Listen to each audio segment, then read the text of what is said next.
making a quick little video for you guys. Update you on my shed project, and this is actually the second time making this video. Apparently I fucking deleted the other one right when I was trying to transfer it on my computer, and I couldn't get it back. So anyway, just you can see now the mini split AC is all hooked up and functioning, and it's just kicking on. You guys actually probably saw it start up right here as the video started. But you may not even be able to hear it, but this is actually with it running at full blast right now. It makes almost absolutely no noise whatsoever while it's running, and I'm in love with it. You know, I wish I could turn and replace this one here. I actually had to turn it off to make this video because it's so obnoxious, and it actually puts this one just puts it to shame. You wouldn't even be able to tell that it was running quieter than the other one with that one running. So anyway, yeah, that's pretty much it. You can see it started filling things back in.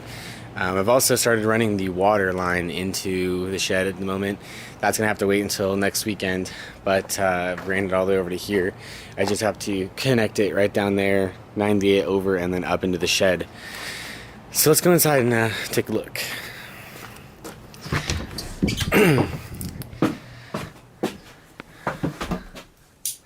So you can see that in this lung room, control room, if you'll have it, we've got half of it drywalled. Got this wall and this wall. You can see we've got the panel all fully installed. The lighting controller is all hooked up. The AC mini split is all hooked up and functioning. We just now have a couple more things to finish off. The main thing at this point that's holding me up is I've got to finish the water coming in and the drain going out. So what I'll be doing is bringing in a water line from right down there. It's going to come straight up. I'll have a tap that'll hook up to the sink, and another one that'll give me a hose bib facing into the grow room, so I'll have the ability to have a fresh water access right there. Then I'll be taking the drain from this sink and making this size, I think it's like an inch and a quarter drain, drilling a hole straight down, and I'll be connecting a little bit of like a drain manifold that'll actually hook up into the drains that I've hooked up that'll run out to the street. So I'll be working on all of that, finishing it up next weekend, and that'll also give me a permanent drain for my dehumidifier, so I don't have to actually worry about draining that anywhere or deal with trying to capture the condensate. So let's go ahead and look inside here now. You can see the door is all fully installed. We've got our fluorescent lights in, green lights in, and pretty much all the equipment is actually already hung. So what we've done this time is we've gone with the Gavita 1000s and got these hooked up from my boys up in Reading at the Harvest Company. They took care of me and got these up, so I appreciate that.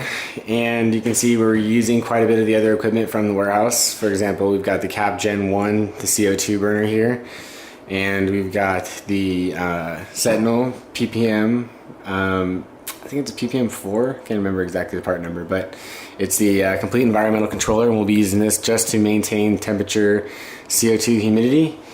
We've got wall mount fans here, wall mount fans here, and the last thing that basically needs to be finished is the exhaust fan, which is right here, and it's going to be sucking from a carbon filter into this room, and then the intake fan, which will also suck from this room and be blowing it in, and I'll be just distributing it across the length of this here.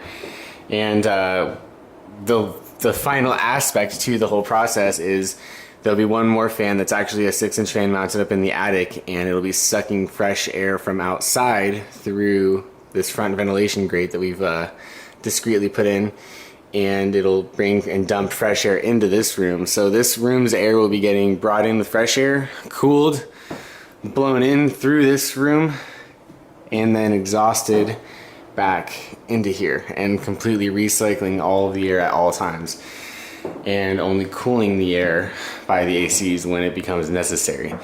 So that's the plan. It's probably gonna need a couple days of testing and probably subject to change, but at least that's the goal at the moment. The one change that I do know I'll have to make is that I will be needing to actually rotate the CO2 burner this direction so that the heat goes this way instead of putting it on these wires as it goes right by. But what we're going to be doing this time is, normally I would be putting 4,000 watts in here, and I actually had originally planned on mounting 4 of these Gavitas in here. But with how big a footprint the lights they actually put off, I decided that I didn't want to risk putting too much light in here, considering it's an extremely reflective environment, and I've seen pretty much the stress that can happen over at Site M from using non-air cooled lights and having too many of them in a space. We're getting better results in there, I think, quality wise, with 4,000 watts and we will with 6,000 watts, just spreading that, using that more efficiently. So I'm going to try to expand on that by doing 2,000 watts in here on light movers. So I can go ahead and flip that on really quick. Let me get my lights, my glasses for you guys.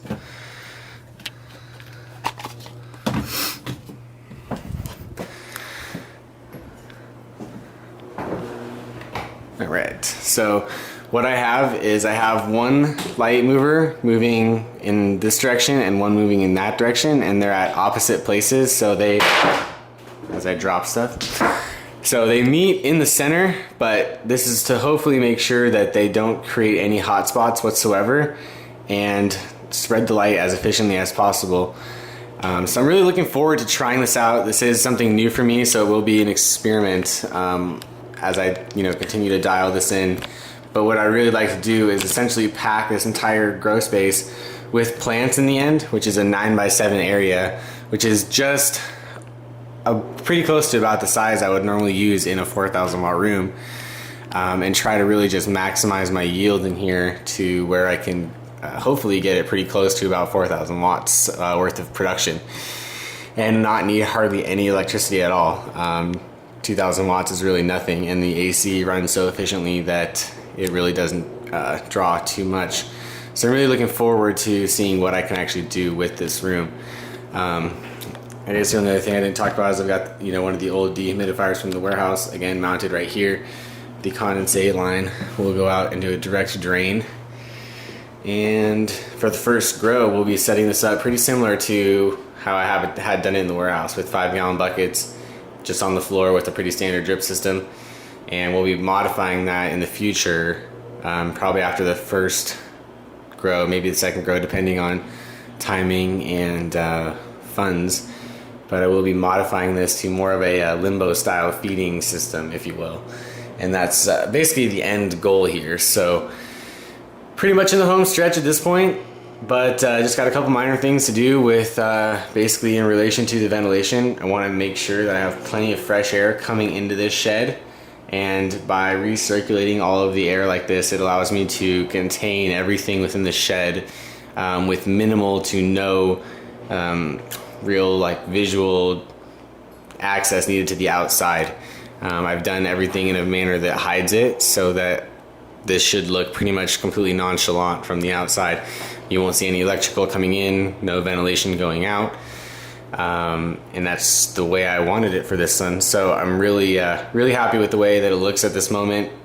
It's been a long time, kind of drug out over a lot longer period than I'd wanted to, but yeah, we're right there at the end. So next weekend there will be plants in here. I have a couple things to finish, like I mentioned.